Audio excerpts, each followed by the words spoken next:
et bienvenue à la table de l'Estamitech. Alors début juin, j'ai eu la chance... blablabla. Eh ben on la refait, c'est pas grave. Bienvenue à la table de l'Estamitech. Début juin, j'ai eu la chance d'assister au DevFest Lille. Alors en quelques mots, le DevFest Lille, c'est 1500 participants sur 2 jours, 44 conférences, des codes lab, une soirée mémorable et c'était la première fois, mais c'est surtout une démarche engagée. Alors pour en parler, j'ai la chance de recevoir les 4 organisateurs, que sont Fanny, Charlotte, Gérard et Manu. Alors premier petit tour de table, dites-moi qui êtes-vous. Charlotte, présente-toi s'il te plaît. Charlotte Mougenot, du coup, j'ai 26 ans et je suis développeuse back chez Decathlon. Gérard, T'es mute, Gérard. Ça commence bien. Forcément. Bonjour, donc moi c'est Gérard Paligo, j'ai 34 ans et je suis aussi chez Decathlon en tant que staff engineer. ok Manu, Manu, développeur web, j'arrête de compter les années. Freelance, voilà. Et puis Fanny, Fanny, développeuse mobile, freelance également. ok. Alors Fanny, puisque tu as la parole, est-ce que tu peux présenter déjà l'association rapidement et le rôle dans l'association de chacun? Alors, l'association, c'est toi qui l'as créée déjà, Ludo, il y a 10 ans, j'ai envie de dire, à vue d'œil. Au départ, c'est le Google Developer Group, donc on organisait des meet-up. Et puis, petit à petit, nous est venue l'idée de faire un DevFest Lille, qui est à chaque fois un DevFest et organisé par un GDG, que ce soit à Nantes, en France, à Strasbourg ou autre, et ailleurs dans le monde. Et donc, nous, on a créé notre petit DevFest Lille il y a 7 ou 8 ans, je pense. Et j'ai oublié ta question. l'organisation L'organisation, c'est de quoi l'asso, ouais. L'organisation de l'asso. Oh, déjà, on est bénévole. C'est un point important à... Vous inquiétez pas, on va parler thunes. Mais avant de parler argent, juste président, secrétaire, trésorier, comment ça marche chez vous? Alors, je suis le chef suprême. Président. À date, ok. À date, pour l'instant, on a l'AG vendredi, peut-être je vais être viré, on verra. Je suis le président, Gérard est le mec qui tient le chéquier. Excellent. Et le trésorier, et je ne sais plus qui est la secrétaire. C'est Agathe officiellement. C'est encore Agathe. D'accord. C'est encore Agathe, mais qui n'est plus trop dans l'organisation. C'est Elle ça. est juste là le jour J lors de l'événement, mais elle est plus là trop dans l'organisation en amont. Ça montre qu'on est très professionnel sur l'organisation de l'association. C'est un beau classique de la vie associative, j'ai envie de dire. Bon, très bien. Alors, nouvelle question. Combien d'éditions du DevFest Lille, à votre avis? 7. 7e édition, ok. Donc, c'était combien de participants? La 7e ou ouais, la première? La 7e. La 7e, on était officiellement, on a scanné 1800 tickets, un peu plus, de mémoire. Sur les 2 jours. Sur les 2 jours, ouais. Parce qu'en gros, on a une base de 1500, de 1300, quelque chose comme ça, sur les 2 jours, qui ont des billets 2 jours. Et après, on avait des billets qui étaient uniquement dédiés pour le premier jour et d'autres qui étaient uniquement dédiés sur le second jour. Et donc, le global fait 1800, un peu plus de 1800 billets scannés. Ok. Sur les billets scannés, vous en réservez une partie à des groupes d'habitude faiblement représentés en conférence. Est-ce que vous pouvez m'en parler un petit peu, Charlotte? Oui, on essaye tous les ans de garder des billets. C'était surtout les années d'avant où on était sold out très rapidement et pas laisser que ce soit toujours les grosses boîtes qui soient en première ligne pour avoir tous les billets. Là, l'idée, c'était de garder pour des personnes qui sont sous-représentées dans le milieu de la tech une chance aussi d'avoir ces billets-là. Et des fois un peu moins cher quand on le pouvait pour les personnes qui étaient en recherche d'emploi ou des étudiants, des choses comme ça. Ok, ça marche? Ou pas? Ma question, je la précise, c'est que ce sont des communautés des fois qui sont difficiles peut-être à toucher, tout simplement. On dit toujours que quand on a envie de faire quelque chose de positif en termes de représentativité, c'est une démarche proactive. de notre part en tant qu'organisateur. Qu'est-ce que vous faites, vous, comme démarche proactive pour justement aller toucher des communautés qu'on ne trouve pas d'habitude en conférence? Alors je rebondis sur ce qu'a dit Charlotte aussi, c'est que cette année, les années précédentes, il y avait les early birds qui étaient ouverts à tout le monde déjà, et on avait remarqué que c'était un petit peu la foire au pâté. C'est les sociétés achetaient des places, des billets early birds à foison. Et donc là, on s'est limité, on s'est dit, tiens, les early birds, c'est du tirage au sort pour donner la chance aux personnes qui n'ont pas une société capable de payer le billet, de pouvoir acheter un billet à moitié prix. Donc ça, c'est une grosse différence par rapport à l'année précédente, parce qu'il y a des années précédentes, sur les 100 billets Early Birds qu'on vendait, il y en avait peut-être 50% qui étaient achetés par des grosses sociétés de notre métropole lilloise. Est-ce qu'on peut juste faire une pause et faire avec ton micro? J'ai de l'écho, je peux. Vous êtes sorti de ça et, et vous avez essayé de trouver un système où on est capable, où tout le monde est capable d'acheter des places. Mais il n'empêche que on prend une conférence comme le DevFest Nantes, c'est une conférence où toutes les places vont se vendre en quelques heures, et qui est principalement monopolisée évidemment par les grandes entreprises qui sont structurées et qui ont les moyens logistiques d'acheter des places. Donc vous essayez d'en garder une partie à part pour les distribuer pour des personnes que vous pensez n'ont pas d'habitude accès à ces places. Et concrètement, ça veut dire c'est par la publicité, c'est vous allez rencontrer des communautés pour parler de tout ça. Comment ça se passe? Alors déjà, on fait déjà partie de certaines communautés tech, en tout cas féminines, comme les duchesses. Donc on communique premièrement via les duchesses plusieurs fois sur les réseaux duchesses en interne. Et puis ce qu'on a commencé à faire cette année, c'est se connecter même à distance dans des meet-up en non-mixité. Donc, par exemple, il y avait un meet-up Women Tech Maker à Paris, il y avait un meet-up Ladies of Code, et il me semble un Duchesse aussi, où je suis intervenue en amont pour parler du DevFest, pour expliquer tout ce qu'on faisait, pour un petit peu briser la glace, inciter des speakers à venir, mais aussi des participantes, et leur montrer aussi l'intérêt, finalement, quand elles sont à Paris, de venir jusqu'au DevFest, qui est à 1 heure de train, avec un événement qui est aussi accessible en termes de prix, à 40 € la journée. Parfois, pour une entreprise, ça peut être un argument peut-être plus intéressant que d'aller à une conférence parisienne qui va être à 300, 400 € la journée. En termes de budget, en tout cas, il y avait un argument qui était intéressant à prôner auprès des entreprises. Et puis nous, du coup, moi, ça me permettait de passer le message de dire, bah voilà, au DevFest, on fait beaucoup d'efforts sur l'accessibilité, sur l'inclusion, sur l'écologie, etc. Et c'est des messages qui touchent particulièrement, en fait, les femmes, d'avoir une conf qui met de l'importance à ces sujets-là, en fait. Ok. Tu l'as dit, la place est peu chère par rapport à d'autres confs, mais quel est votre secret? Quel est le budget du DevFest? Et comment vous faites pour garder les places accessibles? Alors Gérard, peut-être, qui a le chéquier.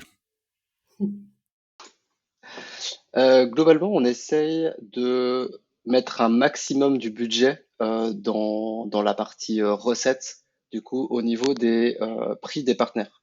Donc, en fait, les prix des partenaires sont dimensionnés de sorte à ce que, pas totalement, mais quasiment entièrement, on puisse payer les frais du DevFest. Là où, du coup, la partie billetterie va représenter un très faible pourcentage finalement au final sur le prix de l'événement. Donc en fait c'est simplement ça, c'est juste dire bah ok c'est les partenaires qui vont qui vont payer parce que c'est globalement eux qui ont aussi généralement de l'argent plutôt que les partenaires plutôt que les participants pardon qui peuvent être du coup de tout horizon, qui peuvent être des étudiants qui n'ont pas forcément énormément d'argent à mettre dans ce genre d'événement, des personnes en reconversion aussi, comme le disait Fanny, des femmes qui viennent peut-être de loin, donc de Paris, mais peut-être de plus loin encore. Donc l'idée, c'est vraiment de rendre la partie participant la plus accessible possible. Ça fait partie aussi de cette démarche d'accessibilité. Et du coup, mettre tout le reste sur la partie partenaire. Mais une conférence, c'est toutes les conférences de France ont tous leurs stands, leurs sponsors, et pourtant, quand tu es participant, bah, tu dois passer à la caisse, quoi. C'est facilement 300, 400 euros ton billet d'entrée. En plus, maintenant, vous êtes à l'île Grand Palais, vous êtes sur 2 jours. Il y avait une soirée qui était sympa, où on pouvait boire un verre et c'était aux frais de la conférence. Euh, Ça reste pas cher. C'est quoi qui fait la diff pour vous? C'est qu'on est globalement une association. C'est-à-dire qu'en gros, on se rémunère pas suite à l'événement, chose qui peut être le cas pour certaines autres conférences, qui du coup dont l'organisation a une entreprise événementielle derrière, qui doit faire du profit et qui du coup va augmenter le prix des billets pour se rémunérer aussi. Ça veut dire que pour toi, vous êtes moins pro ou moins quali sur certains trucs? Non, pas forcément, parce Je pense que que c'est le contraire, hein. je pense, alors sans sans sans jeter la pierre sur d'autres conférences. Non, mais bon. Je pense pas forcément, c'est juste qu'en gros, comme nous, on se rémunère pas, on va mettre tout l'argent qu'on récolte, soit du coup dans le DevFest, soit dans les meet-up qu'on pourrait continuer à faire. Ou soit Donc dans on réinvestit dans dans la l'événementiel. préparation de l'année d'après aussi. Exactement, exactement. On essaye d'avoir une petite marge à chaque fois qui nous permet de démarrer correctement l'année suivante. Mais Pour- j'ai une réflexion moi, sur ce sujet-là que je me suis faite cette semaine sur qu'est-ce qui intéresse. Enfin, c'est vrai que c'est des questions qu'on se pose de se dire bah, finalement, là, on a un niveau quand même assez professionnel, on fait beaucoup de choses, on est très en avance sur l'écologie, l'accessibilité par rapport à d'autres conférences françaises.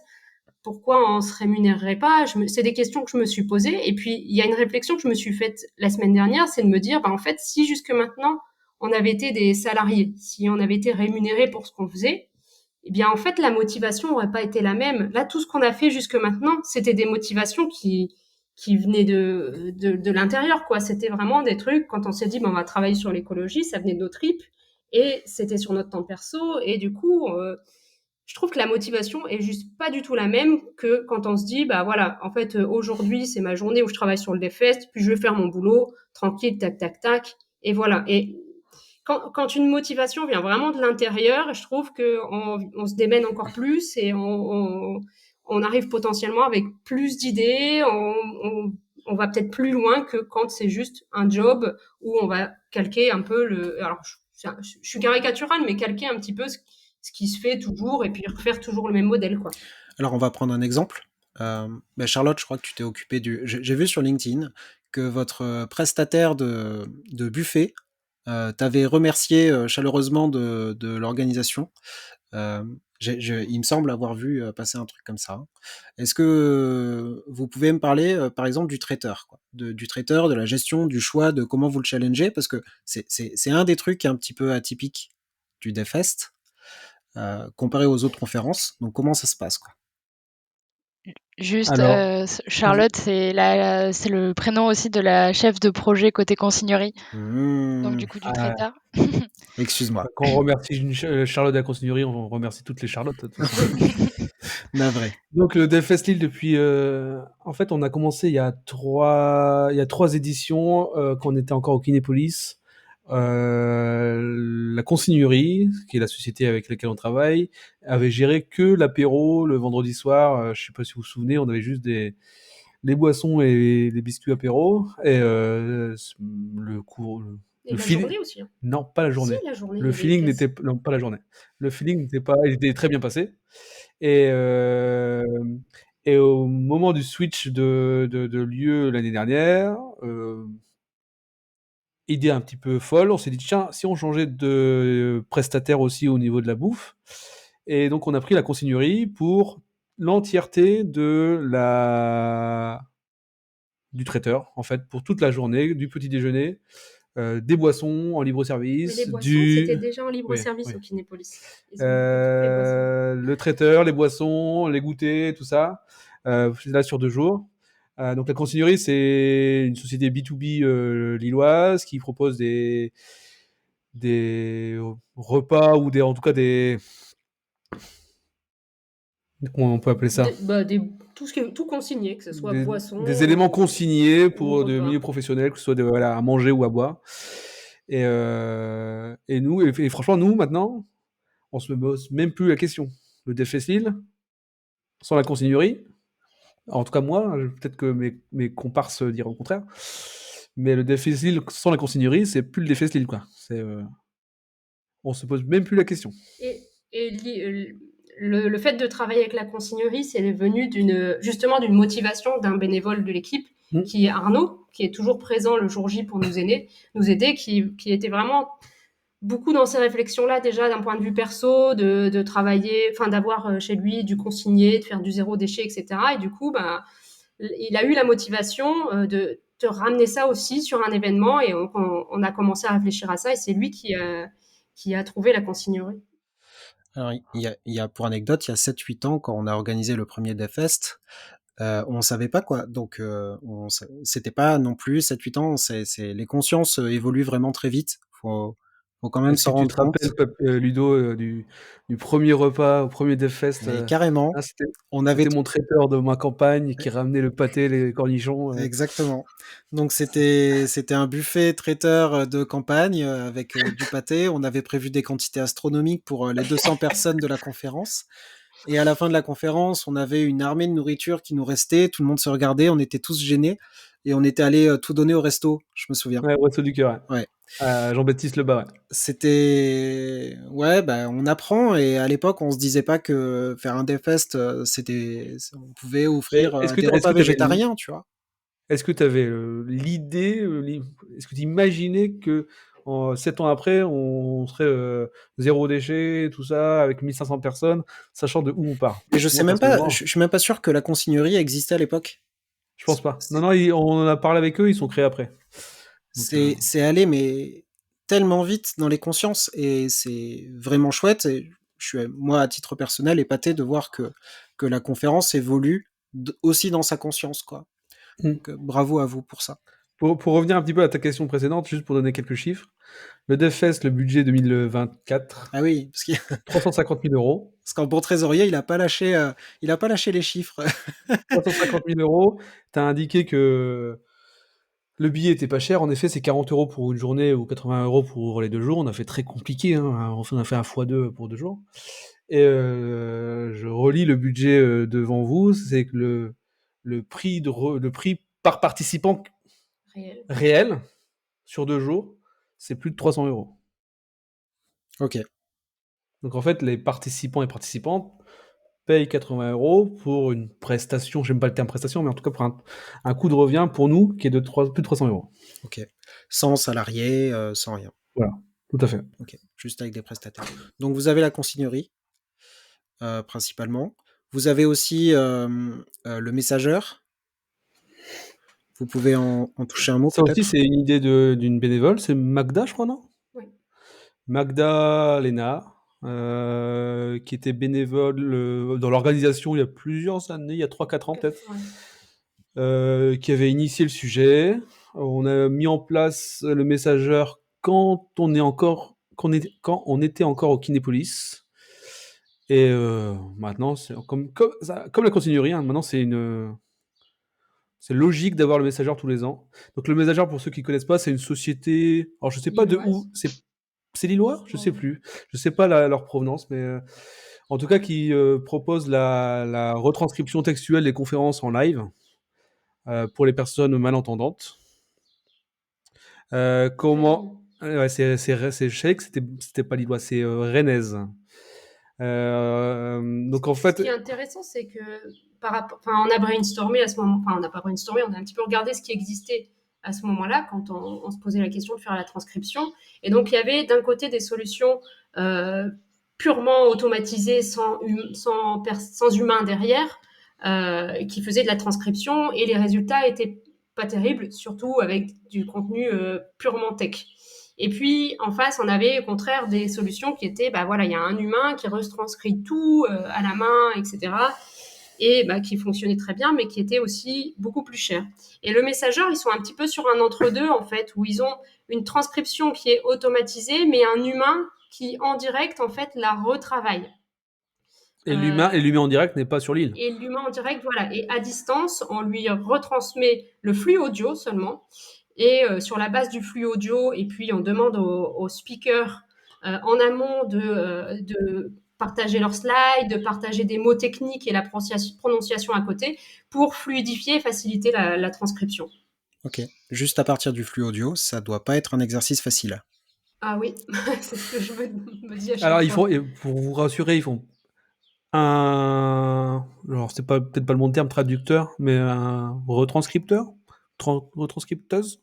Ne fais pas ça toute la journée, hein. Il y en a plusieurs qui ont tourné parce que faire ça toute la journée, personnellement, je pourrais pas, Ça moi. doit être fatigant, hein.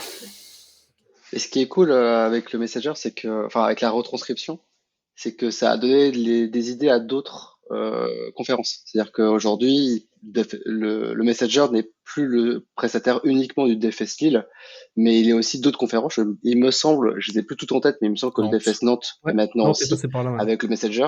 Il y en a d'autres qui sont passés avec le Messenger. Et après, il y en a certains. Il y a encore d'autres conférences qui ont voulu aussi faire le travail de retranscription sans passer par le Messenger et plutôt par des voix automatiques. Et les retours sont globalement mauvais parce que, comme le disait Fanny, ça a parfois du mal à retranscrire notamment des mots techniques. Et parfois, ça peut aussi donner quelques dingueries en termes de transcription qui sont pas forcément adéquats, on va dire, si j'en prends des mots corrects.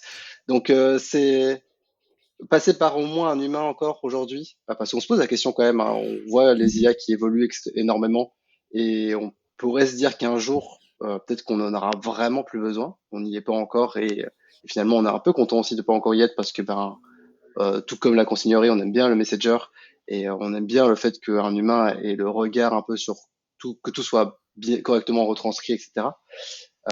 Mais du coup, aujourd'hui, c'est pas prêt et je pense pas que c'est prêt d'être. Enfin, je pense pas que ce sera prêt tout de suite. Donc, tant qu'on peut continuer, ça restera probablement le Messenger au DFS Ok. Lille. Donc vous avez dit, c'est principalement aux 2 tiers les sponsors qui payent la conférence, finalement. C'est quoi un bon sponsor et c'est quoi un mauvais sponsor pour vous? Parce qu'il y a quand même pas mal de stands et, euh, et je sais qu'il y a un effort aussi, même dans la mentalité qui a été fait ces dernières années, une évolution dans l'approche des sponsors et de la conférence pour que ils essayent d'adopter la même démarche que vous.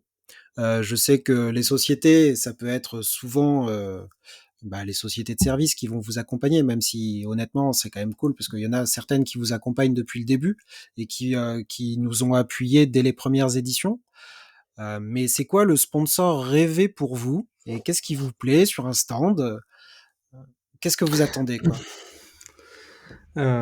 Alors, peut-être déjà définir des règles sur comment on peut venir sponsor au DFS Lille. C'est pas du copinage. On choisit pas les sociétés qu'on aime bien, etc. C'est premier arrivé, premier servi. Certaines sociétés ne nous croient pas, mais c'est absolument ça, hein. On a un formulaire et on regarde l'heure d'arrivée et voilà, c'est juste ça. Pour On a... certains même, on a dû donner l'horodateur à laquelle ils ont soumis pour qu'ils comprennent à quel point, enfin, que c'était pas du copinage. C'est genre, on leur disait, bah voilà, telle entreprise a soumis à telle date et telle heure, telle minute très précisément, parce que l'année dernière, on avait vendu les packs ultra rapidement et une bonne partie des sponsors ne croyaient pas que il y avait pas un peu de copinage derrière, quoi. Ensuite, qu'est-ce que j'allais dire?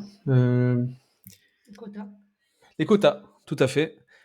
Un peu moins cette année, parce que cette année, je pense qu'elle a été une année compliquée pour tout le monde.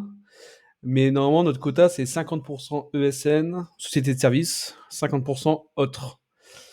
Je pense que depuis qu'on a mis cette règle, c'est la première fois qu'on déroge à cette règle, parce que trouver des sponsors, cette année, a été un tout petit peu plus compliqué. Mais grosso modo, on a dû être à 45-55. Pourquoi on fait cette règle-là? Parce que si on n'a que des sociétés de services le jour J, Ça va embêter tout le monde, ça va embêter les participants, ça va embêter les sociétés de services, ça va embêter les organisateurs, ça va embêter tout le monde.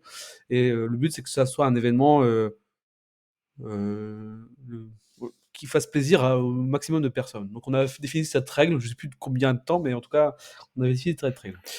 Voilà. Le premier topo pour définir comment on peut devenir sponsor, il y a pas. On m'a déjà posé une question une fois. Est-ce qu'il y a une soutenance à faire?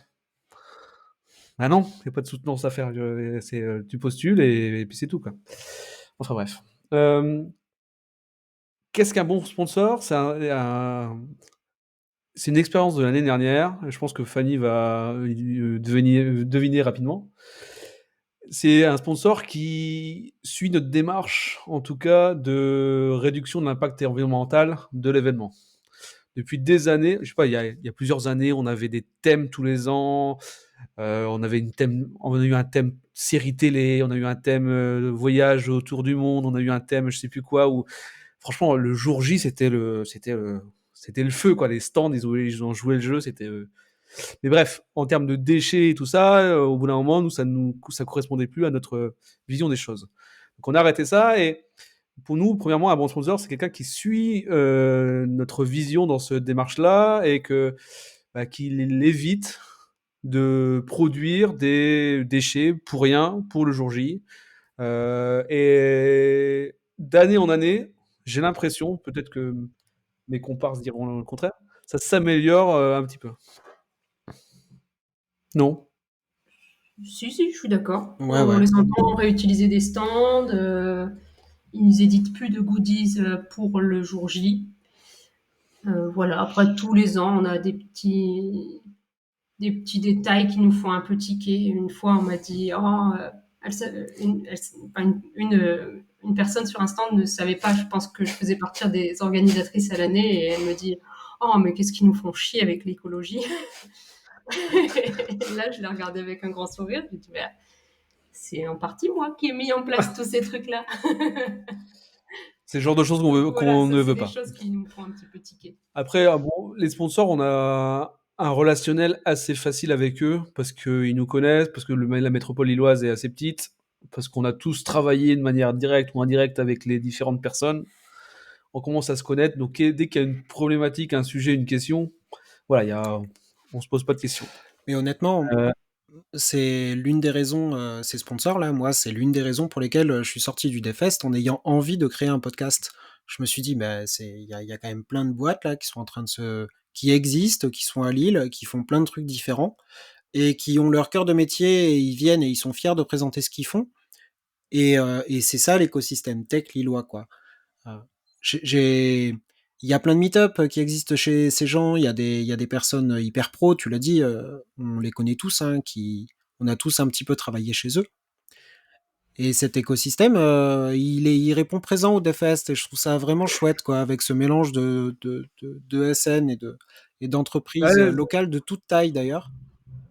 C'est vraiment. C'est le retour qu'on a. C'est le Devfest, c'est en plus de voir des cons, de faire de la veille, ça pour certaines personnes, mais pour d'autres, c'est de retrouver des gens qu'on n'a pas vus depuis un an, depuis le Devfest de l'année précédente, de se retrouver, de discuter, de papoter, de réseauter.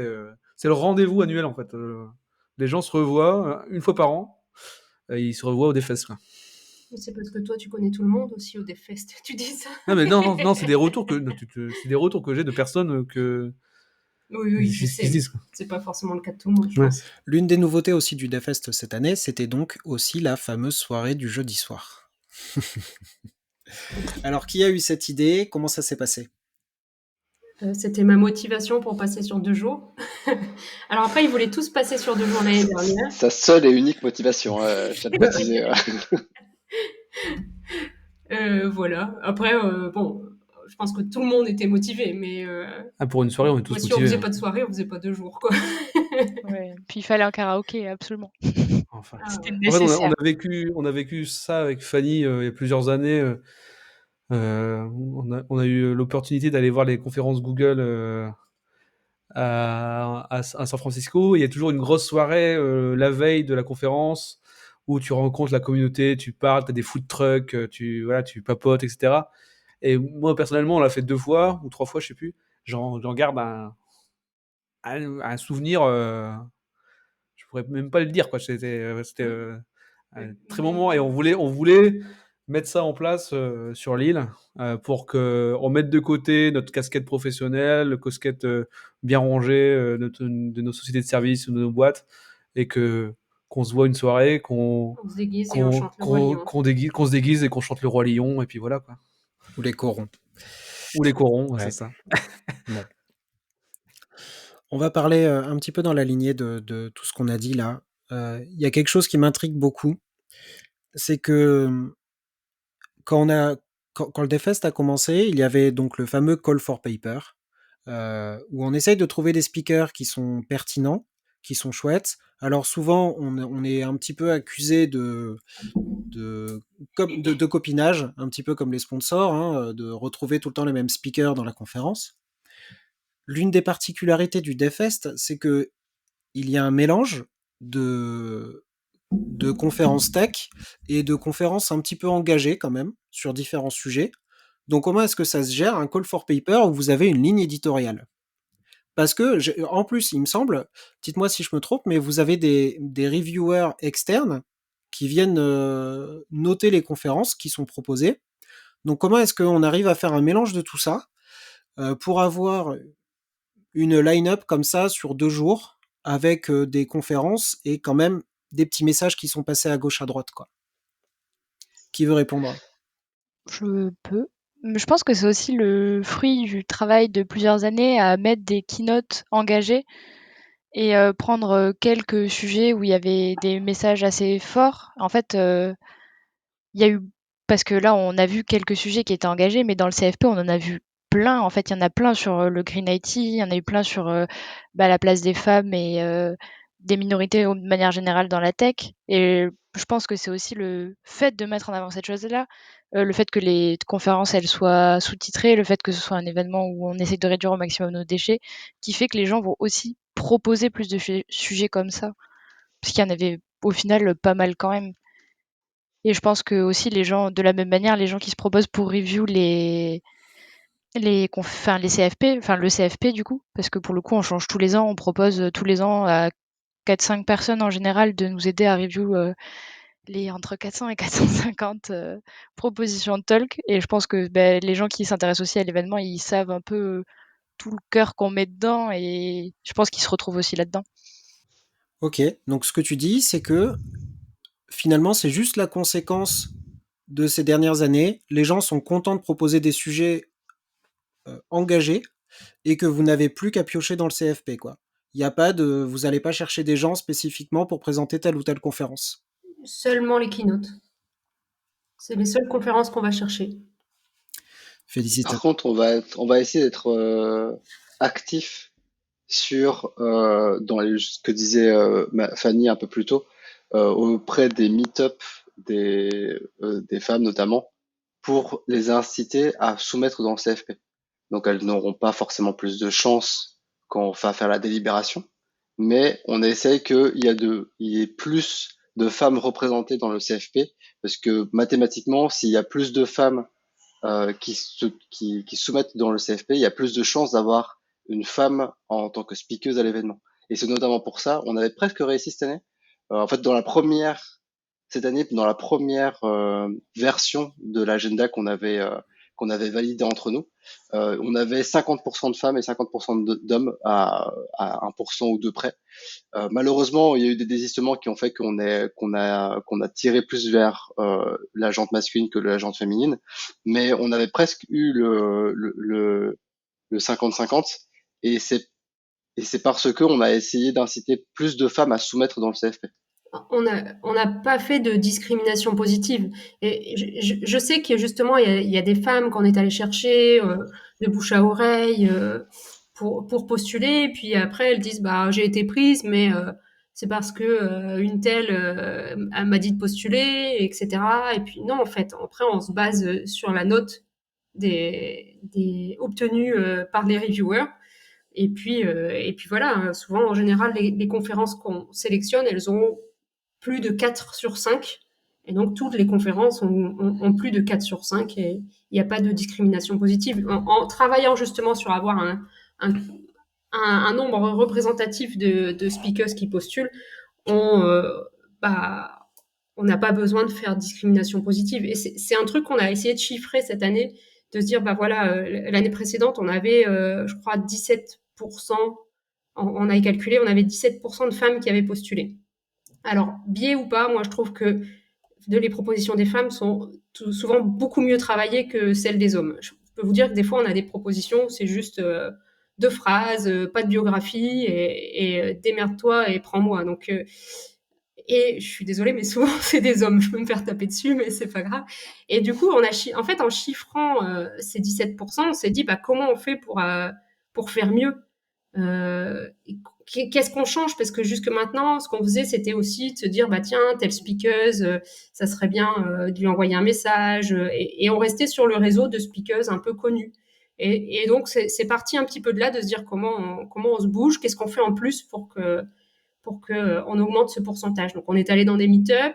On a aussi fait chacun de notre côté une liste de 10 speakeuses. Chaque orga a fait une liste de 10 speakeuses qu'on ne connaissait pas. Donc, on est allé chercher sur des pages de meet-up existants, sur YouTube, sur Twitter, etc. Mais des speakers qu'on ne connaissait pas, qu'on est aussi allé suggérer, voilà, qui on On a a invité. suggéré de postuler au CFP. Donc, voilà. Ok. Donc, mais c'est un message qu'on entend depuis des années. Le côté, il faut aussi avoir une démarche active et c'est pas magique. Il suffit pas d'être bienveillant, hashtag bienveillant pour euh, pour que les personnes postulent quoi. Ça suffit pas. Bah, c'est tout à fait impressionnant. Vous avez je voudrais quand même vous demander à tous, pourquoi vous l'avez dit, ça vous prend beaucoup de temps. Alors déjà, est-ce que vous l'avez chiffré ça? Parce qu'on n'aime pas trop les chiffres, on est tous développeurs là. Mais est-ce que vous chiffrez? Vous n'avez pas une petite fiche d'imputation chez vous là où vous comptez le nombre d'heures que vous passez pour le DevFest? Ça serait ma première question. Et la deuxième, c'est, tu l'as dit, si tu étais salarié, tu penses que tu perdrais un petit peu la raison du pourquoi je le fais. Mais alors, pourquoi vous le faites? Pourquoi vous le faites? Alors, qui veut se lancer? Alors est-ce qu'on traque notre temps des Festly? Moi personnellement, j'aurais dû le faire, je ne le fais pas. On le fait pour tous nos clients. Donc, On le fait pour tous nos clients, donc j'aurais pu le faire pour le Defestyle, hein, donc, mais malheureusement je l'ai pas fait. Mais c'est sûr que nous, en tant que freelance, bah, moi et Fanny, c'est sûr que le temps sur lequel et en plus on a 2 enfants, bah, comme Gérard aussi, hein, sur le temps qu'on travaille pour le Defestyle, de temps en temps, c'est sur notre temps travaillé en journée, donc on ne gagne pas d'argent, on justement. facture moins, etc. Donc voilà, ça a un coût indirect pour notre activité. Mais pour répondre à ta première question, moi personnellement, je ne traque pas mon temps pour le Dev Fest Lean. On a de la chance que c'est notre 7e édition et que ça commence à rouler, pas tout seul, mais on a nos automatismes. Donc ça prend, même si on est passé de 200 personnes il y a 8 ans à 1500 personnes cette année, ça, je pense que ça prend beaucoup moins de temps qu'il y a 8 ans pour organiser ça. Et donc ça, c'est plutôt positif. Globalement, hein, c'était il y a 3 ans, il me semble. C'est plus ou moins dans la période Covid. Il y a une année où il restait plus grand monde à part Manu et moi. Et Fanny en moitié du temps. Et globalement, ce qu'on s'est dit, c'est ben, il va falloir automatiser un max de choses parce que sinon, ce sera pas possible de l'organiser le DFS de Lille. Et donc Manu, de son côté, il a remis sur pied un projet qui s'appelle CMS for Partners, qui permet de faire la gestion des partenaires. Donc que ce soit à la demande du partenaire pour être partenaire de l'événement, jusqu'à la facturation, la signature de la convention, on a mis aussi tout ce qui est communication sur les réseaux, etc., etc. Donc vraiment tout le processus des partenaires. Et de mon côté, c'était toute la partie back-end qui va venir importer tout ce qui a été sélectionné dans Conference Hall, donc l'outil qu'on utilise pour le CFP, pour pouvoir concevoir l'agenda et qui va alimenter à la fois le site web et l'application mobile. Chose qui n'existait pas avant et qui du coup, bah, il y a la toute première édition que moi que j'avais fait en tant qu'organisateur du DevFest Lille, bah, les factures Et les conventions des partenaires, je le faisais sur un Google Drive que je copiais-collais et que je m'assurais que le numéro de facture était bien différent du Incrémenté. précédent, et c'est incrémenté, etc. Que les nouvelles, que les montants étaient bien les bons d'un partenaire à l'autre et d'un type de partenaire à l'autre, etc. C'était, je me rappelle, j'ai une édition Insupportable. c'était insupportable. C'est une édition, je n'ai fait que ça quasiment et je n'en pouvais plus. En fait, c'était quelque chose que je voulais plus faire. Et globalement, maintenant, ce qu'on se dit chaque année, c'est qu'est-ce qui peut être automatisé, qui nous prend beaucoup de temps et qui pourrait être automatisé pour la fois prochaine, pour que ça roule encore mieux pour la fois prochaine. Bon, on retrouve un petit peu la touche développeur là, qui ressort un C'est petit ça. peu. Mais comment ça s'apprend ça? Comment on apprend à gérer une association avec 400 000 euros de budget annuel et puis des fonds qui rentrent, des factures à payer, des suivis, du personnel, des sous-traitants, des volontaires. Ça s'apprend sur le tas et puis on verra bien ou Ça s'apprend par l'expérience des autres, essentiellement.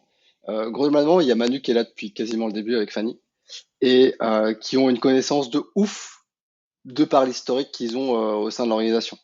Et donc, moi, je me rappelle très bien quand je suis arrivé, je harcelais Manu et Fanny de questions pour savoir quelle était la meilleure manière de faire dans telle ou telle situation. Et c'est quelque chose que je fais encore aujourd'hui, alors moins que la toute première année, mais que je fais encore aujourd'hui.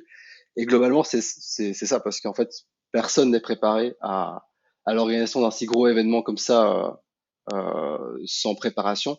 Donc c'est parce qu'il y a des personnes qui sont historiquement présents au sein de l'organisation, qui ont l'expérience de ça et qui ont vécu les différentes phases, qu'on peut encore aujourd'hui recruter de nouvelles personnes. Donc pas cette année-ci, mais l'année précédente, on a eu Charlotte qui nous a rejoint et C'est toi qui qui l'as mis arrive. avec Charlotte, justement. C'est toi qui avais beaucoup passé de temps à Charlotte, à lui Oui, dire moi, comment du faire coup, les choses. exactement, j'ai transmis à Charlotte ce qu'on m'avait transmis à l'époque. Et globalement, Charlotte qui arrive, qu'on est déjà à l'île Grand Palais, qu'on est déjà quasiment, l'année passée, c'était 800 ou 900 personnes, j'ai plus les chiffres en tête. 1200. 1200, bah voilà, encore plus. Bah, globalement, Charlotte, elle peut pas se dire, enfin, elle peut pas, la connaissance peut pas lui tomber du ciel, quoi. Il faut que quelqu'un lui transmette cette information. Et donc, du coup, bah, effectivement, j'ai beaucoup transmis à Charlotte. Manu a sans doute dû aussi transmettre un petit peu. Et puis, bah, en fait, on roule notre boss comme ça, quoi. bon, mais je te coupe, c'est intéressant. Charlotte, pourquoi il y a 2 ans tu les as rejoints et c'est quoi ta motivation du truc? Elle se faisait chier. Heu, pas non, je me faisais pas chier du tout, je me fais pas du chier, mais en fait, bah, j'aime bien l'idée de participer, pour la tech, surtout pour un événement comme ça auquel j'avais déjà participé. Je trouvais ça chouette et je me disais, bah, moi, pour le coup, j'avais fait de l'associatif quand j'étais pendant mes études et c'est quelque chose qui me manquait, pour le coup, parce que c'est quelque chose que j'aimais bien faire. C'est quelque chose que je fais aussi partie d'une association avec des copains où on fait des productions audiovisuelles. Donc c'est quelque chose que j'aime bien en soi, mais vraiment des événements, j'en faisais plus et puis en plus de ça, on sortait du covid où on avait vu personne et j'étais là en mode: «J'aimerais bien retrouver ce truc-là».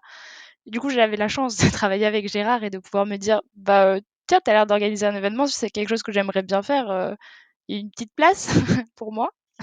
Et du coup, je suis un peu arrivée comme ça et heu et ouais, après j'ai appris sur le tas parce qu'un événement comme ça, enfin gérer, du B2B parce que c'est ça, enfin gérer des prestataires, des choses comme ça, enfin j'avais fait un peu d'événements mais à une échelle bien moindre avant et du coup là, c'est un peu particulier mais tu apprends sur le tas et ça se fait bien parce que c'est des gens qui ont envie de transmettre aussi. Mais tu dis que tu as fait de l'associatif à côté, donc tu connais aussi toutes les galères de l'associatif. C'est justement des personnes qui s'inscrivent et puis 2 semaines plus tard, ils se disent bah en fait non, j'ai pas le temps ou j'ai pas envie, je m'entends pas avec les gens, c'est, Et c'est- en fait, ils te le disent pas en plus. non ouais, ils disparaissent. Mais c'est la vie des associations, c'est comme ça quoi. On fait avec, hein. On le sait en tout cas. On le fait avec, mais c'est pas facile à vivre, je Ah oui, trouve. c'est pas facile à dire, ça c'est sûr. Au départ, on démarre avec des gens. On a eu des gens qui sont venus, qui sont partis, mais tu démarres avec des gens et tu sens qu'il y a une motivation, surtout après l'événement. Après l'événement, on a toujours plein de gens qui sont là. Oh, c'est trop bien, parce que nous aussi, on est super excités, en fait. Et on veut garder cette excitation qu'on a et tous les feedbacks qu'on a le jour J qui font que c'est hyper stimulant. Mais après coup, eh ben, quand le boulot reprend, la petite vie de famille ou les habitudes avec les copains, les sports, les assos, c'est un petit peu plus compliqué de trouver de la motivation, 1 heure par semaine, en moyenne, hein, pour travailler sur la sauce, quoi. Donc, moi, je trouve que c'est ça qui est parfois un peu dur à vivre aussi. C'est pour ça qu'on a réduit, à l'époque où tu étais encore, je crois, Ludo, dans l'orga, on était une grosse équipe et on a vite, je sais plus si t'étais déjà parti ou pas, mais on a vite remarqué que plus l'équipe est importante, moins ça marche bien. Et on voulait aussi à chaque fois que tout le monde participe aux Voilà, prises de c'est ça, décision. c'est Et ça faisait que pour prendre une décision, on attendait que tout le monde mette un plus ou un moins sur Slack, et donc on pouvait attendre 1 semaine, 2 semaines avant de prendre une décision, et c'était très long. Donc là, on a on a des orgas un petit peu fil rouge, où notamment Maxime, j'en oublie, Romain, etc., où on donne des tâches à faire dans l'année, etc. Mais dans l'équipe core, on a limité au maximum le nombre de personnes pour que ça soit le plus efficace possible, pour qu'on ne perde pas de temps sur notre temps libre à prendre des décisions qui ne devraient pas prendre 3 semaines pour la prendre, quoi. Ok. Gérard, toi, pourquoi tu les as rejoints? Post-Covid aussi? Non, en fait, moi j'ai pas rejoint directement le GDG Lille. Avant, j'étais orga du Lille Android User Group, et je me rappelle, j'avais une discussion avec Fanny parce que j'étais curieux à ce moment-là de l'orga du DFS de Lille, et elle m'avait déjà proposé à demi-mot de rejoindre l'orga du DFS Lille, mais je lui disais bah c'est un peu trop gros pour moi. Je veux d'abord essayer d'organiser des petits meet-up, et après on verra pour organiser un événement comme le DFS de Lille. Et je sais plus ce qui a fait des clics, mais à un moment donné, en fait, j'en avais assez de l'orga de meet-up. Android. Non, non, non, non, non, non, non, c'est juste que bah, j'avais fait le tour de l'organisation de meet-up, et je voulais participer à l'organisation d'un événement de la taille d'un DFS, et donc du coup, bah, je pense que j'ai sans doute dû recontacter Fanny pour lui dire, bah, est-ce que c'est toujours possible, et ça a dû se faire comme ça. Ça fait 3 ans, et moi je me rappelle plus déjà ce que j'ai mangé hier, donc j'ai plus les détails en tête, mais ça a dû se passer comme ça. Mais alors, sur le côté meet-up, parce qu'on vient, bah, en tout cas Manu, Fanny et Gérard, on vient du monde des meet-up, qui a un peu disparu, j'ai l'impression. Il y a quand même encore une communauté qui essaye d'être la plus active possible en fonction de ses besoins, de ses moyens sur l'île, mais qui s'est quand même vachement réduit par rapport à l'avant Covid. Bah, par exemple, vous en organisez plus, il me semble. Non. Très peu. Vous pensez quoi de cette tendance En fait, comment les devs ils doivent se retrouver pour vous aujourd'hui? Il y a un événement qui est attendu une fois par an, c'est le DevFest. Tout le monde est hyper content de se retrouver. Et quid du reste de l'année? En effet, il y a beaucoup de moins de meet-up qu'avant, mais avant, il y avait trop de meet-up déjà. Je sais pas si tu te souviens, à l'époque pré-Covid, on pourrait se faire des meet-up 2 fois par semaine sur n'importe quel techno. Il y avait aucun souci pour trouver un créneau, quoi. Tu pouvais manger à l'œil toute la semaine. Et on pouvait manger à l'œil assez facilement. Moi, à mon époque, voilà, à cette époque-là, je trouve qu'il y en avait beaucoup trop. Donc moi, je pense qu'à l'heure actuelle, c'est pas qu'il y en a plus, c'est qu'il y en a juste le nombre qu'il faut, je pense. Alors, en tout cas, dans l'écosystème, on est revenu avant la vague où on crée des meet-up à tir-larigot. Ok, il n'y a plus le GDG, mais il y a encore le Jug, il y a encore Front End Beers, Cheat Dev, il y a encore des meet-up, même si nous, personnellement, on y va moins souvent. En tout cas, il y en a encore à l'heure actuelle qui organisent des choses, et il ne faut pas hésiter à y aller. Mais ils sont pas pleins. Ensuite de ça, il n'y a pas que le DevFest Lille aussi pour les développeurs, il n'y a pas que le DevFest Lille comme conférence sur une ou 2 journées. Il y a aussi Clone Nord en octobre je crois, pour plus les gens qui sont spécialisés dans le cloud. Il y a pas une conf sur la data aussi qui va se Il y a lancer. peut-être une conf sur la data qui va se monter. C'est pas sûr encore, mais Fanny en parle. Il y a un projet en tout cas, mais voilà. Pareil sur une journée, etc. Mais tu vas au Jug, il n'y a pas. Moi, je devais y aller ce soir, mais on enregistre un podcast. Mais il y a moins de monde aussi. Ils remplissent plus des 200-300 personnes comme avant. Après, il y a eu l'effet Covid, l'effet les gens qui organisaient les meet-up, pour moi, ils avaient tous entre 30 et 40 ans. Entre 30 et 40 ans, en général, mais c'est pas une règle, hein, on a des enfants. Et du coup, ça change la perception, où on déménage, où il y a eu le Covid et on n'habite plus en plein centre et c'est plus aussi évident. Et je pense que, en tout cas pour nous aussi, ce qui fait qu'on fait plus de meet-up, c'est qu'on a 2 enfants depuis et c'est une organisation, en fait, de se libérer ce soir pour les meet-up. Notre temps libre, c'est priorisé. Donc, est-ce que je préfère pas aller courir ou faire du sport ou juste où j'ai pas du boulot à faire parce que je suis allée chercher les enfants de bonne heure et du coup, je peux pas aller au meet-up. C'est un petit peu ça aussi. Donc, je pense qu'il faut aussi, il faut par contre qu'on soutienne les communautés potentiellement qui se créent et essayer d'amener des nouvelles énergies avec des nouvelles idées aussi. Nous, nos idées, là, on les met dans le DevFest. Et je sais que là, les ch'tis de dev, il y a des très bonnes idées qui arrivent potentiellement sur avoir de la garde d'enfants pendant les meet-up. Et voilà, ça brainstorm, ça se pose des questions là-dessus. Et moi, je trouve ça bien aussi qu'il y ait des nouvelles énergies qui viennent se poser les questions là. Et potentiellement, si on est là pour soutenir ce genre d'initiative, bah, c'est chouette. Mais ça m'amène d'autres Et questions. Excuse-moi, Gérard. là, je voulais juste compléter Fanny en disant qu'on les soutenait parce que aujourd'hui, enfin depuis l'année précédente, il y a un stand des communautés au DFS de Lille avec n'importe quel meet-up lillois qui veut être représenté peut venir quoi, peut être représenté et peut du coup tenir le stand avec les autres communautés quoi. Donc c'est la parfaite occasion de venir échanger à un événement aussi gros que le DFS Lille pour justement attirer de nouvelles personnes à leur meet-up pour que justement les faire à nouveau grossir euh, post-Covid du coup. Mais Fanny, si je comprends bien, ce que tu sous-entends un petit peu, c'est que la population Meetup la génération Meetup, appelons ça comme ça, a vieilli, a des enfants, et c'est plus trop peut-être dans notre préoccupation de sortir le soir pour aller à un Meetup. Bon, je, Et peut-être que c'est pas dans l'ADN de la nouvelle génération aussi. mais c'est ma Charlotte, question. t'es plus jeune que, Beaucoup plus t'es jeune. plus jeune que nous. Et je sais que toi, tu fais des Twitch. Il y a des choses que tu as dans tes habitudes de consommation de connaissances de médias qui est différente de la nôtre. Je sais pas si tu peux en parler, mais ou si tu es d'accord ou pas avec ce que je dis, mais il y a peut-être des habitudes qui sont aussi différentes de la jeune génération. Bah ouais, bah en fait, ça, j'ai pas connu les meet-up parce que moi j'ai commencé à travailler pendant le Covid. Du coup, j'ai pas eu le avant. Et du coup, j'ai découvert les meet-up un peu plus tard, mais au final, je connaissais. En fait, j'ai connu les grosses confs parce que bah, Decat me permettait d'y aller. Et au final, j'ai connu plus tard un peu les meet-up ou les choses comme ça, mais au final, je pense que j'ai passé plus de temps à regarder des émissions tech sur Twitch, effectivement, parce que c'est un format que je consomme déjà beaucoup de base et c'est un peu interactif, mais moins. Et si j'ai envie de juste écouter, je peux. Là où un meet-up, je me sens plus impliquée. Ça reste plus de l'écoute passive, mais enfin, je sais pas, c'est juste moi, comme j'ai jamais connu un peu cette effervescence avant d'aller boire des verres avec les gens, enfin après un meet-up, je connais pas et je sais pas quelle chose ça peut donner. S'il faut, ça me plairait de ouf, mais juste.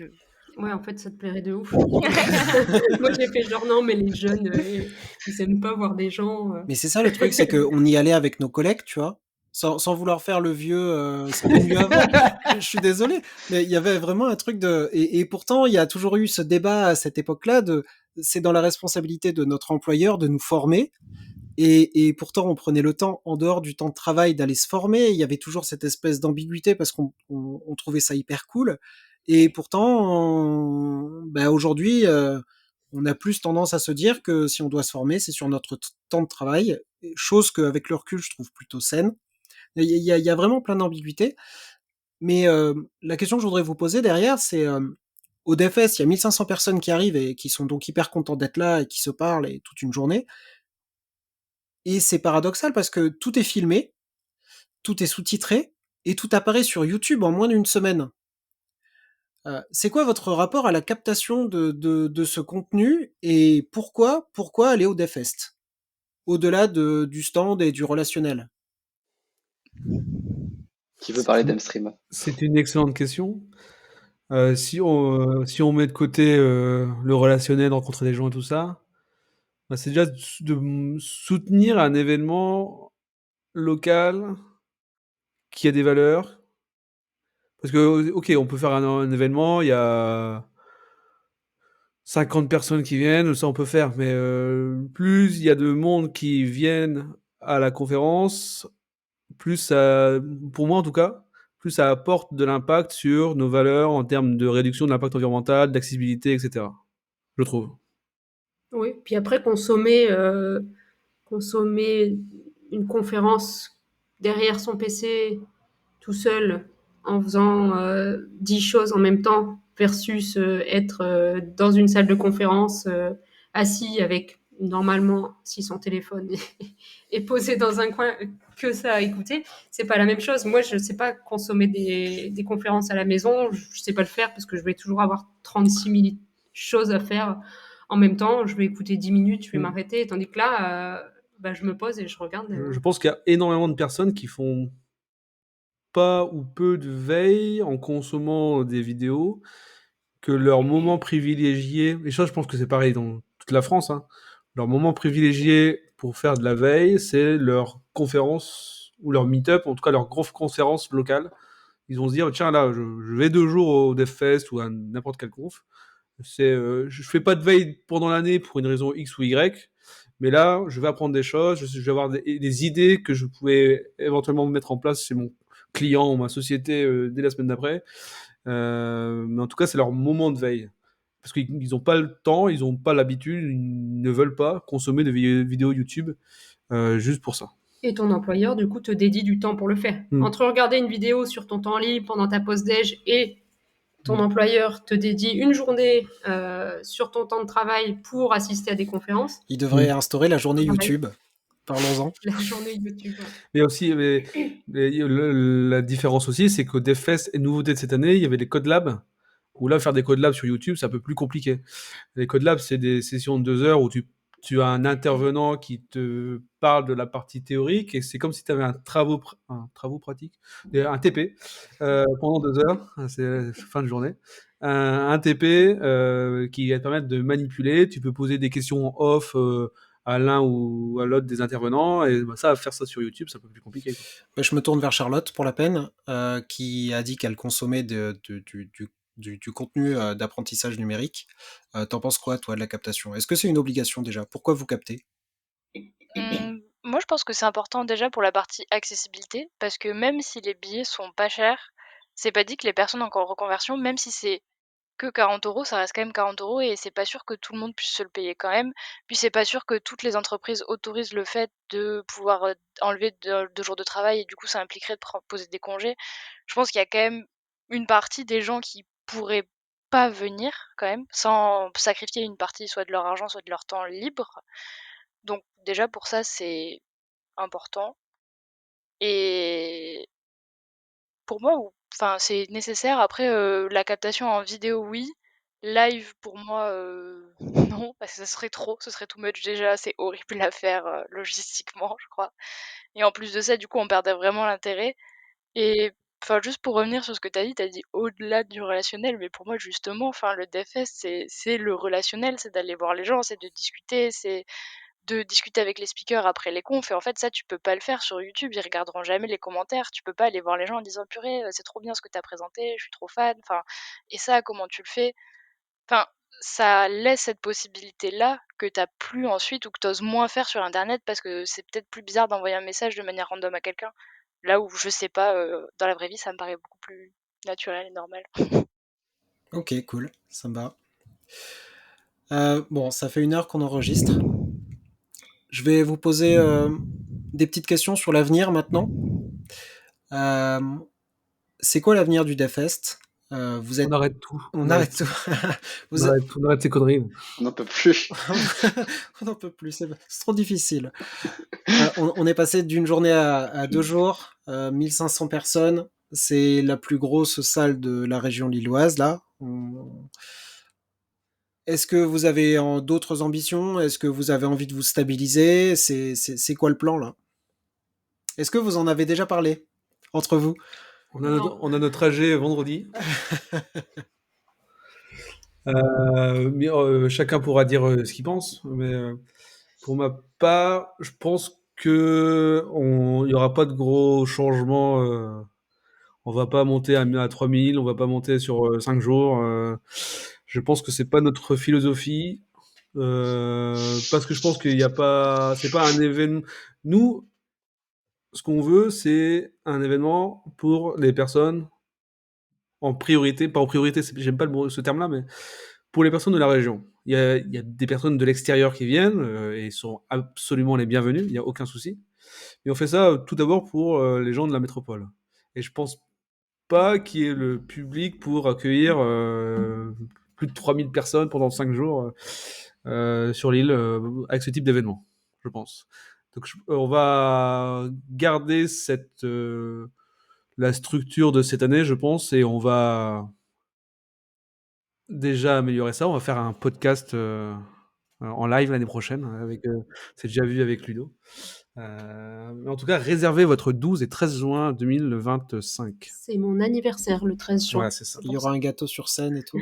Un Une gâteau, keynote un d'anniversaire, ça va être incroyable. L'idée est notée, hein, gâteau d'anniversaire sur scène pendant la keynote avant la keynote Donc on d'ouverture. fait 2 soirées.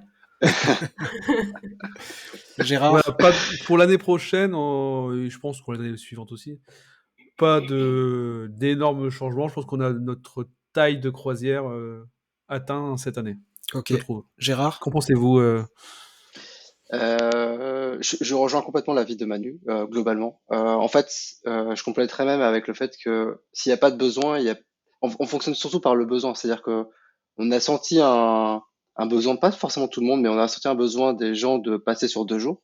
Après, quand l'événement se terminait, quand il était sur un jour, il y avait des participants et participantes qui venaient nous voir en disant quand est-ce que vous passez sur 2 jours? Euh, et donc, du coup, à un moment donné, on est passé sur 2 jours parce qu'on voulait répondre à ce besoin. Globalement, on n'a pas de besoin aujourd'hui parce que c'est tout nouveau qu'on soit sur 2 jours. Il n'y a pas de besoin qu'on passe sur 3 jours. Et ce sera peut-être jamais parce que peut-être qu'on n'aura jamais le feedback que les gens veulent absolument qu'on passe sur 3 jours, etc. Pareil pour la capacité et ce que dit Manu, et je pense que c'est très vrai, même si on le fait pas même si on le fait essentiellement pour la métropole lilloise, et qu'on le fait pas forcément pour les autres villes, je pense il n'y a pas de besoin d'avoir une plus grosse capacité au DFS de Lille, et parce qu'on le voit, notre billetterie, on a fait sold out, je pense, sur les 2 jours et sur le journée de jeudi, pas sur la journée de vendredi, de mémoire. Et Si, les billets si se on l'a vendaient encore le jeudi. se vendait encore le Les jeudi, tout à billets se fait, ouais. vendaient le jeudi pour le vendredi. Donc, tout à fait. Mais globalement, on est tombé plus ou moins juste globalement. Donc il y a pas besoin d'avoir plus de billets, donc du coup plus de participants, et donc on va pas surenchérir s'il n'y a pas de besoin finalement des participants. Et globalement, en fait, on veut probablement pas se transformer en ce que pourrait être là aujourd'hui le DFS Nantes, qui est presque connu à une échelle européenne. C'est-à-dire que le DFS Nantes, c'est le plus gros DFS d'Europe, si je me trompe pas. Et il y a des gens qui viennent de plus que la France au DFS, et c'est notamment aussi pour ça qu'il y a de plus en plus d'anglais en tant que talk au DFS Nantes. Et c'est quelque chose qu'on n'ambitionne pas du tout au DFS Lille. Ça restera probablement toujours français parce que notamment aussi on veut pas avoir de speaker à l'international au DFS Lille. C'est-à-dire on a essayé d'avoir une règle dans la sélection des speakers et speakers, c'est que ils puissent accéder au DFS Lille par le train au maximum en termes de moyens de transport. On veut éviter le plus possible que le ou la speaker utilise l'avion pour se rendre à l'événement. Et donc globalement, ça enlève les speakers du pays du continent américain et un peu trop loin, au continent africain, etc., quoi. Donc je pense que ça viendra, on n'a pas de raison aujourd'hui d'aller plus loin. Et donc hormis effectivement avoir une salle de Code Labs en plus, probablement l'année prochaine, parce qu'il y a un besoin aussi. Il y avait la salle de Code Labs, ça a vraiment bien fonctionné cette année, et on sent un besoin d'avoir une seconde salle de Code Labs pour l'année prochaine. Donc il y en aura probablement une. Mais hormis ça, je pense qu'on va on va stabiliser déjà comme ça pendant un petit moment, quoi. Il y a peut-être un truc auquel on peut s'améliorer sur la diversité des sponsors. Pendant les 6 éditions précédentes, il y avait beaucoup de sociétés de la communauté lilloise qu'on connaît toutes et tous. Et cette année, il a commencé à avoir des sociétés un peu à l'extérieur de l'île, Je vais pas les citer toutes, mais je pense déjà à l'Ireco de Marly dans le Valenciennois, il y avait IMSA à Avelin. Voilà, des sociétés qui viennent pas de la métropole proche, en tout cas, pour montrer qu'il y a d'autres sociétés à l'extérieur de l'île. Il y a ce sujet-là sur lequel on devrait travailler, je pense, Et qui n'est pas facile. qui C'est n'est pas facile. une fois de plus, Et hein, Fanny et Charlotte, qu'est-ce que votre vision des années précédentes? J'aimerais bien la savoir. Pour la suite, Ouais. continuer encore plus nos efforts en termes de valeur, en termes d'impact. Moi, je veux continuer à avoir des keynotes qui ont de l'impact, pérenniser un petit peu, comme tu disais Charlotte tout à l'heure, le fait que par les efforts qu'on a fait jusque maintenant, on attire beaucoup de sujets sur le Green IT, sur l'accessibilité, etc. Donc, continuer à porter ces sujets-là, les porter à chaque fois de manière différente pour apporter toujours un nouvel angle de vue aux participants. Donc, globalement, c'est juste continuer et s'améliorer sur ces sujets-là. Moi, en tout cas, c'est mes motivations personnelles. Et toi, Charlotte, Charlotte? Ouais, bah, en vrai, moi, je suis plus pour, j'ai l'impression qu'on a atteint un peu une taille où ça fonctionne bien et où c'est pas mal et puis, enfin, je sais pas, moi, je trouverais ça un peu contraire à vouloir toujours grossir, ramener plus de monde. Parce qu'on parle énormément d'impact écologique, mais en fait, même si on essaye de le réduire au maximum, bah, faire venir autant de personnes sur 2 jours, c'est quand même énorme et en fait, vouloir toujours plus de monde, toujours plus de enfin, ça fait toujours plus de transport et c'est quand même pas négligeable, surtout à l'échelle de 1 500 personnes et du coup, là, on arrive à faire quelque chose qui est bien, qui propose assez de contenu pour que les gens soient contents, qu'il y ait beaucoup de gens qui viennent, mais on arrive à maîtriser quand même l'impact qu'on peut avoir et je pense que du coup, c'est un peu idéal pour rester là-dedans. Après, peut-être varier un peu, les contenus, essayer de nouvelles choses, là, on a essayé les Code Labs, peut-être essayer d'autres choses, faire, des tremplins, des choses comme ça, comme peuvent le faire certaines confs. Mais au niveau de la taille et de la progression, pour le coup, moi, je suis plutôt d'accord avec tout le monde de bon. Et comment on peut vous Donc aider? on n'arrête pas, on continue hein, pour. Le rendez-vous est pris. Comment on peut vous aider? Comment on vous contacte? Est-ce que vous recrutez déjà des bonnes volontés? Alors, je réponds, hein, mais vous me dites si vous n'êtes pas d'accord, parce qu'on n'en a pas parlé, hein, si on recrutait. Là, pour l'instant, je trouve qu'on a une équipe, en tout cas corps, qui a bien fonctionné cette année, avec Charlotte, Gérard, Manu et moi, avec à chaque fois des électrons libres un peu autour qui prennent un sujet. Et donc aujourd'hui, on veut garder ce cœur-là à quatre parce qu'on commence à se connaître, on commence à avoir nos habitudes. On a aussi besoin que ça soit efficace parce que c'est notre temps libre. Donc, euh, garder un petit peu ce noyau-là, le renforcer, faire un peu plus aussi que le DevFest, ça soit plus que Manu et Fanny, mais que les gens aussi sachent que Charlotte et Gérard, en fait, toute l'année, ils organisent aussi avec nous, tout autant, voire plus. Et donc, en termes, moi, je recrute pas pour les efforts à l'année, en tout cas de mon point de vue. Par contre, le jour J, on recrute toujours des bénévoles qui nous aident. Et en fait, c'est devenu notre porte d'entrée. À chaque fois, quand quelqu'un vient nous voir en disant tu veux aider, on dit viens d'abord, aide-nous le jour J, le jour du DevFest, rencontre un peu l'équipe, vois comment ça se passe, un événement, etc. Et puis, si tu as envie, après, on rediscute et puis on t'explique aussi tous les impacts que c'est. Et il faut vraiment que tu aies une motivation intrinsèque pour être motivé toute l'année à faire ce travail qui est forcément un peu moins stimulant que le jour J quand tu as les feedbacks de tout le monde en live. Un petit mot, Fanny, sur les bénévoles de la journée? Les bénévoles de la journée, oui. Alors, cette année, on était très, très contents. On a changé d'école. On est passé par la White Coat School. Et alors, je dis pas qu'on n'était pas content avant, mais on travaille avec 2 écoles de reconversion, la White Coat School et Alberton School. Alberton School. Et du coup, on a eu des personnes en reconversion avec, pareil, des profils divers. On a eu des gens plus âgés, des hommes, des femmes, des personnes handicapées, etc. Et donc, en fait, c'est en phase aussi avec qui on est par rapport avant des promos de mecs blancs. Voilà, c'est moi qui parle encore, donc vous savez que de toute façon, je mâche pas forcément mes mots sur ces sujets-là, mais on était très contents parce qu'ils étaient hyper motivés le jour J, c'était génial de travailler avec eux, ils étaient très nombreux et en phase en plus avec nos valeurs en fait et ce qu'on veut mettre en avant. Et donc le deal, je sais pas si c'est le bon terme, mais c'est que tu étais bénévole un jour et le jour d'après, ou en tout cas le second jour, tu pouvais quand même venir au DFSLIM et tu participais aux conférences. Donc en fait, t'avais une moitié où tu travaillais et une moitié tu écoutais les conférences. Et ça pour tous les bénévoles des 2 jours. Ok, cool. Bon, un petit mot de la fin de la part de quelqu'un? Non? Je passe le micro à Charlotte. À chaque fois qu'on me demande le mot de la fin, j'ai juste envie de dire saucisse. Eh ben, saucisse. Pourquoi C'est Charlotte? pas la ref. C'est pas la Non ref. mais je sais pas, j'ai un porte-clés saucisse, je sais pas pourquoi ce mot me fait trop rire et du coup c'est mon mot de la fin. Eh bien, c'est un clin d'œil au premier DevFest et à son buffet. On va dire ça. En tout cas, je voulais vous remercier vraiment tous les 4 d'avoir accepté de baptiser ce podcast. C'est le Le premier. Pet Papy fait de la résistance. Exactement. Non, mais vraiment, le DevFest m'a donné envie de parler un petit peu de la communauté lilloise.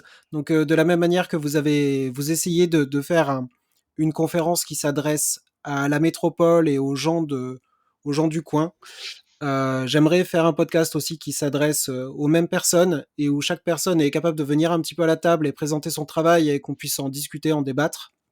Euh, on va sûrement essayer de parler de nos domaines de compétences chacun. Donc, on parlera de retail, hein, on pourra pas y échapper.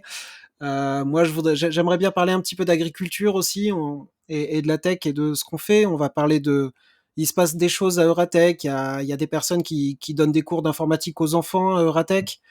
Euh, J'aimerais aussi que les communautés lilloises viennent à mon micro pour discuter de pourquoi elles organisent aussi des jogs et qu'est-ce que le Covid a changé de tous ces sujets-là.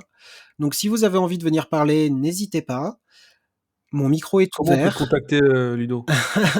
Il y aura tous les liens en description.